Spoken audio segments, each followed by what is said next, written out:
Motherhood means a lot to me. It means love, it means dedication, and it means sacrifice. Bringing children into this world is a huge sacrifice, even once you conceive a child, from the time they're in your womb. Some of us experience severe morning sickness, as I did with both of my children. And it really prepares you to understand and know that it's going to be a labor of love rearing a child these days, especially making sure that they have the values that they need, making sure that they have the education that they need, and that they stay clear from a lot of things that can really, hurt and devastate their life.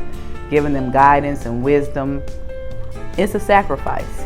I learned many lessons from my mother, Marilyn. Her maiden name is Marilyn Price, currently Marilyn Hoyt. But the number one lesson I learned from her is to be resilient.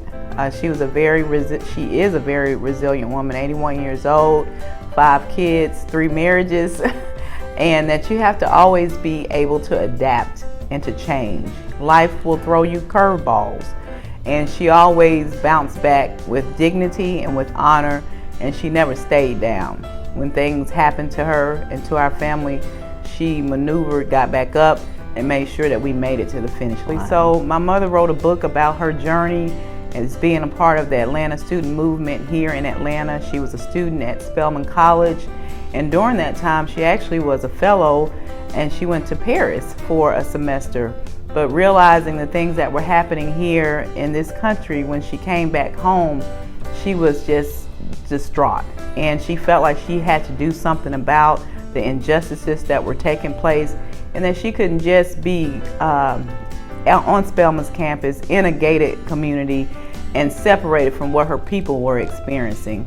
And so she decided to be a part of the Atlanta student movement, do protests. She actually was locked up and put in jail with Martin Luther King to protest the fact that the way African Americans were treated in this country was wrong. And she wasn't going to just stand by there and get an education and not fight for what she believed. Well, the fruit doesn't fall far from the tree. I really do believe that's why I probably have had a lifelong career in nonprofit, helping the disenfranchised, helping the underserved. In my 18-year career in Columbus, Georgia, at a nonprofit, I ran the CDF5, where I created projects and programs to help single black women, mostly single with children, to become first-generational home buyers. People that everyone else, the banks and the traditional financial market, said no to.